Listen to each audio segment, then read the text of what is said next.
The dust of the Red Dog Saloon hung thick as a shroud, motes dancing in the dying sun's intrusion through grime-caked windows. On a makeshift stage, Silas Thorne, a man whose smile never reached his eyes and whose girth spoke of ill-gotten gains, presented his latest acquisition. She was young, barely a woman, her name whispered as Elara, and her terror was a palpable thing, radiating outwards into the leering, expectant crowd. Her wrists were bound, her simple dress torn at the shoulder, revealing skin that had known sun and wind, not the stale air of a brothel. Thorne's voice, slick with false bonhomie, extolled her virtues, untouched, unbroken, a rare flower in this desolate outpost of civilization. Jonah watched from his shadowed corner, a glass of rot-gut whiskey untouched before him. He was a hunter, they said, though what he hunted and why remained the stuff of fearful speculation. His face, weathered and stern, was a map of harsh landscapes and harsher memories.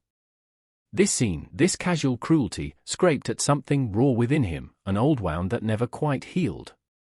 He hadn't come to Blackwater Creek for this.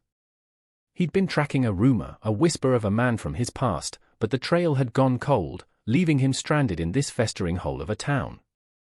The bidding began, a chorus of crude jests and escalating numbers. Each call felt like a hammer blow against the girl's fragile composure. She stood ramrod straight, a single tear tracing a path through the dust on her cheek, her eyes fixed on some distant point beyond the suffocating walls of the saloon. Jonah felt the familiar tightening in his chest, the ghosts of past failures stirring. He'd seen innocence destroyed before, stood by, or been too late. The thought was a bitter gall. He took a slow breath, the noise of the auction fading into a dull roar. He wasn't a hero. He was just a man tired of the taste of ashes in his mouth. Thorne was working the crowd. Do I hear 200? A pristine specimen, gentlemen. A fat merchant, eyes gleaming, raised his hand. Jonah's own hand moved, almost of its own accord, pushing his chair back with a scrape that cut through the saloon's din. He stood, a tall, lean silhouette against the dim light. 500, his voice was quiet, yet it carried the weight of iron, silencing the room. Every eye turned. Thorne's smile faltered, replaced by a flicker of annoyance. He knew Jonah, by reputation at least. Knew him as a man best left alone. Well, now, Thorne drawled, recovering, the mysterious hunter enters the fray. 500 is the bid. A hefty sum for a moment's pleasure, wouldn't you say, friend? Jonah's gaze didn't waver. I'm not your friend. He reached inside his worn duster, pulling out a heavy leather pouch. He tossed it onto the stage. It landed with a solid thud. There's more than enough there. She's not for sale to the likes of you, or them. The finality in his tone brooked no argument. Thorne's eyes narrowed, weighing the challenge, the money, the sudden shift in power. The pouch was undeniably heavy. Greed won over pride, for now. He gestured to one of his thugs. Unbind her. Jonah moved towards the stage, his eyes never leaving Elara. The crowd parted before him, a mixture of fear and grudging respect in their expressions. He reached the stage as the ropes fell away from Elara's wrists. She stumbled, and he caught her arm, his touch surprisingly gentle. He didn't look at Thorne as he led her away, out of the stench and the predatory stares, into the fading light of the street. He could feel Thorne's hatred, a burning brand on his back, but he didn't care. He'd made his choice. The consequences, as always, would find him soon enough. He led Elara to the livery, the scent of hay and horses a welcome change from the saloon's fetid air. He found a bucket, pumped fresh water, and offered it to her. She drank deeply, her eyes, wide and still shadowed with fear, watching him over the rim. He found a mostly clean horse blanket and draped it over her shoulders. The stage leaves at dawn, he said, his voice gruff, betraying none of the turmoil inside him. You'll be on it. He expected tears, gratitude, perhaps. Instead, her chin lifted. You think buying me makes you a saint? She asked, her voice raspy but firm. He was taken aback by her defiance. It makes me $500 poorer and you free. That's all. She shook her head, a spark igniting in her gaze. It's not that simple. Thorne won't just let me go. He wasn't selling me for pleasure. He was selling me to silence me. Jonah frowned. Silence you about what? Ilara clutched the blanket tighter. I have something of his. Something he needs back. Something he killed my father for. She reached into a hidden pocket sewn into the lining of her tattered dress and pulled out a small, leather-bound journal. This. My father kept records. Names, dates, shipments. Thorn is more than just a saloon keeper. He's a viper, and this town is his nest. Before Jonah could process this, the livery doors burst open. 3 of Thorn's men, faces grim, filled the entrance. Boss wants the girl back, Hunter. And his property. Jonah pushed Ilara behind him. She's not property. The first man lunged with a knife. Jonah moved with a speed that belied his weary demeanor. A block, a strike, the man crumpled. The other 2 came at him, one with a club, the other trying to circle around. Jonah was a whirlwind of controlled violence, economical and brutal. It was over in moments. 2 men groaning on the stable floor, the third scrambling back out the door, yelling for reinforcements. We need to leave. Now, Jonah said, grabbing Ilara's arm. He saddled his horse, a powerful roan, with swift efficiency, then helped her up behind him. They thundered out of the livery, leaving Blackwater Creek behind them, the sound of pursuit already rising in the twilight. As they rode, the wind whipping Ilara's hair across his face, Jonah knew this was no longer a simple act of intervention. The journal in Ilara's possession had transformed a rescue into something far more perilous. She wasn't just a victim, she was a keeper of secrets, and those secrets, he suspected, were deadly enough to bring down more than just Silas Thorne. The town lights receded, and the vast, indifferent darkness of the plains swallowed them whole. The chill in the air wasn't just the night, it was the shadow of a much larger, more dangerous game they had just been forced to play. They rode hard for hours, pushing the roan until Jonah found a narrow, rock-strewn canyon, barely visible in the moonlight. He dismounted, helping a weary Ilara down. The horse was lathered, its breath coming in ragged gasps. We rest here, he said, his eyes scanning their surroundings, listening for any sound of pursuit. The silence of the high desert was broken only by the wind whistling through the rocks. He built a small, smokeless fire in a hollow, its warmth a small comfort against the encroaching cold. Ilara huddled close to it, the journal clutched in her lap. The earlier defiance had faded, replaced by a bone-deep exhaustion, but her eye still held that determined spark. My father, Thomas, he was a clerk, she began, her voice low. He worked for Judge Alastair Blackwood, the most respected man in the territory. Or so everyone believes. Jonah felt a cold premonition. A judge? This was escalating far beyond a local thug. Blackwood, Ilara continued, her voice trembling slightly, he isn't what he seems. He uses Thorn as his fist, his attack dog. They're involved in everything. Grabbing land from smallholders, running contraband, making people who ask too many questions disappear. My father, he stumbled upon the truth. He started keeping this journal, meticulously noting down everything he saw, every discrepancy, every hushed conversation he overheard. Jonah listened, his expression unreadable. His past was a tapestry of violence and regret, a time when he'd failed to protect his own family from men just like Blackwood, men who hid their corruption behind a veneer of respectability. He remembered the fire, the screams, his own helplessness. The memory was a shard of ice in his gut. He'd sworn then, never again. Yet here he was, on the run with a girl who carried a bomb in her hands. Ilara opened the journal, her fingers tracing the neat script. Look! Names. Dates of payments to Thorn. Instructions for disposals. It's all here.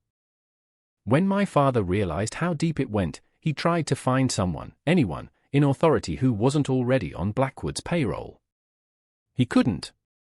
Before he could get this to the territorial marshal in the capital, they came for him. Thorn's men. They made it look like an accident. Her voice broke. They wanted the journal.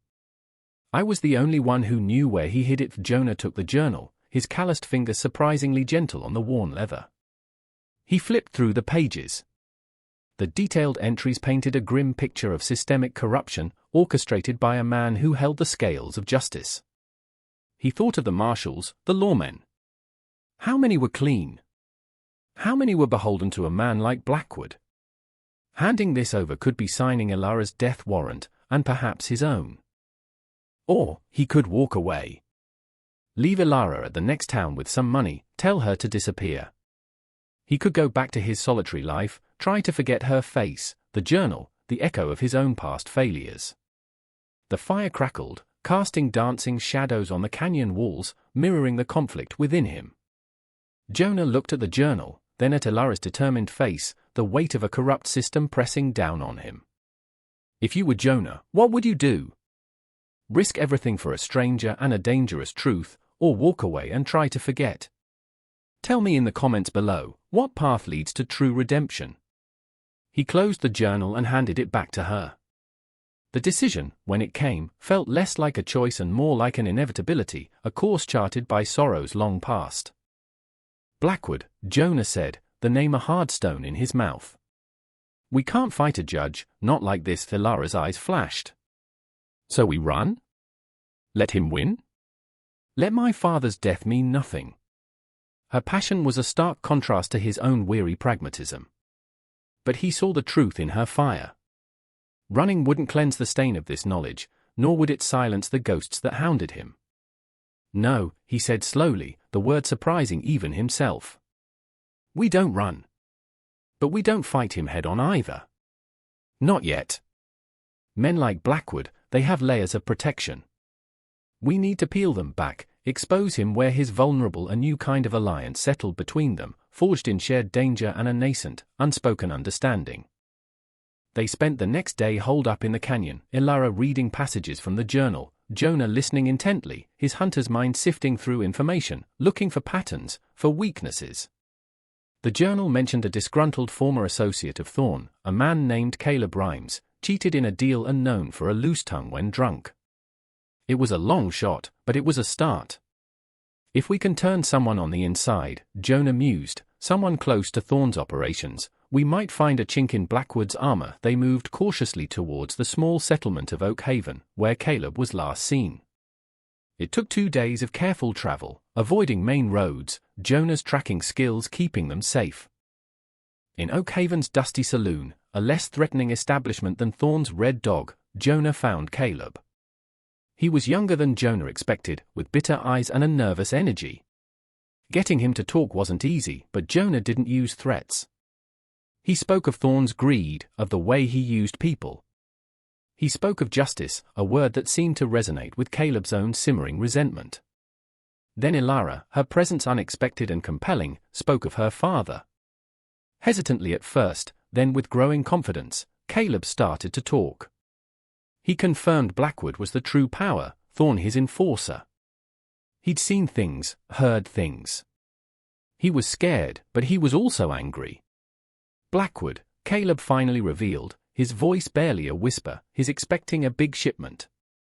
Not goods. Gold. Untraceable. From mines he acquired. It's coming to his private ranch, north of here, 3 days from now. Heavily guarded. It's where he conducts his real business, far from prying eyes. This was it. The opportunity. Not just to expose Blackwood, but to hit him where it truly hurt, his wealth, the lifeblood of his corrupt empire. The plan began to form, risky, desperate, but with a sliver of hope. Caleb, caught between fear of Blackwood and a newfound desire to do something right, agreed to help. He knew the ranch layout, guard patterns. His conversion wasn't dramatic, but a quiet, reluctant shift, born of too many nights witnessing Thorne's casual cruelty and now, seeing a chance, however slim, for it to end. They had an inside man. They had the journal. And they had a target. The preparation was starkly simple: check their weapons, conserve their meager supplies, study the crude map Caleb drew in the dirt. Jonah felt a grim purpose settle over him, a feeling he hadn't known in years. It wasn't about redemption for past sins, not entirely. It was about drawing a line in the sand, here and now. For Ilara. For her father. and perhaps for the man he once was. The night air was cold and sharp as they approached Blackwood's sprawling ranch. Moonlight painted the landscape in shades of silver and black, offering both cover and exposure. Jonah moved with the silence of a predator, Elara a surprisingly adept shadow at his side, Caleb a nervous but resolute guide. The ranch house was a fortress, lights blazing in a few windows, armed guards patrolling the perimeter. According to Caleb, the gold shipment had arrived at dusk and was now secured in Blackwood's study, awaiting transport to a more permanent, hidden vault. Their plan hinged on precision and surprise. Caleb, feigning a late return from an errand, managed to neutralize a lone guard at a secondary gate, allowing Jonah and Elara to slip onto the grounds. They moved through the shadows, their goal the study, which Caleb had indicated had a less guarded rear window. Inside, they could hear voices, Blackwood's smooth, authoritative tones, and Thorn's rougher growl. The tension was a living thing, coiling in Jonah's stomach. Elara, despite her fear, was steady, her hand resting on the small pistol Jonah had given her. She was no longer just a victim, she was a participant in her own fight for justice. Jonah forced the window latch with a thin piece of wire. As they slipped inside, the scene unfolded. Blackwood sat behind a large oak desk, counting stacks of gold bars, while Thorn stood watch, a shotgun cradled in his arms. The last of it, Blackwood said, a smug satisfaction in his voice. Another successful acquisition, Silas. Your methods, while crude, are undeniably effective, Thorn grunted. Just pay me what I'm owed, Judge. That was their cue. Payment's been cancelled, Thorn, Jonah said, stepping out of the shadows, his rifle leveled. Elara moved to cover the door. Thorn whirled, surprise warring with fury on his face. He raised his shotgun, but Jonah was faster.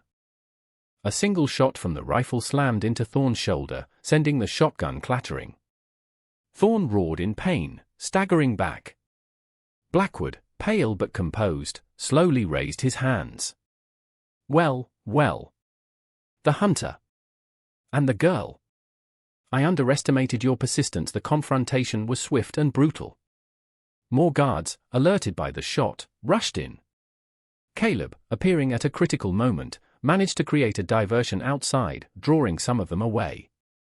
Inside, Jonah and Elara fought back to back. Jonah moved with deadly efficiency, disabling rather than killing when possible, but meeting lethal force with the same. Elara, surprisingly, held her own, her shots accurate, her courage unwavering. She found more ledgers on Blackwood's desk, further implicating him, and secured them alongside her father's journal. Thorn, despite his wound, lunged at Jonah with a knife. The fight was close, desperate, but Jonah, fueled by years of pent-up rage and a fierce protectiveness for Elara, finally subdued him, binding him with rope from the desk. Blackwood watched, his arrogance crumbling. You can't win, he hissed. I own this territory. Elara stepped forward, her father's journal held out. Not anymore, Judge. Your reign is over. As if on cue, the sound of approaching horses grew louder. Not more of Blackwood's men, but a larger, more organized group.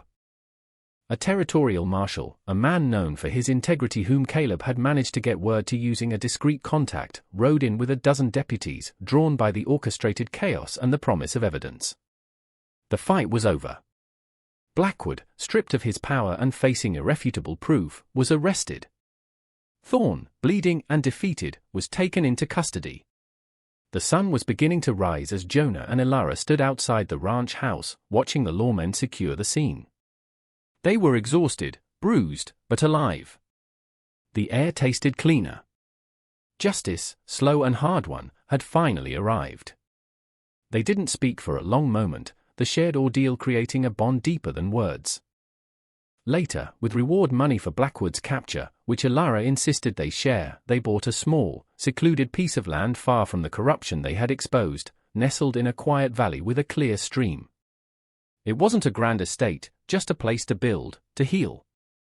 As they watched their first sunrise over their new land, a shared, unspoken promise hung in the air, a new beginning, not to forget the shadows of the past, but to build a future illuminated by the courage they had found in each other. Jonah and Elara found their dawn. If you believe in second chances and the fight for justice, make sure to subscribe and hit that notification bell. And now, click on the video on your screen to see another story of courage against the odds.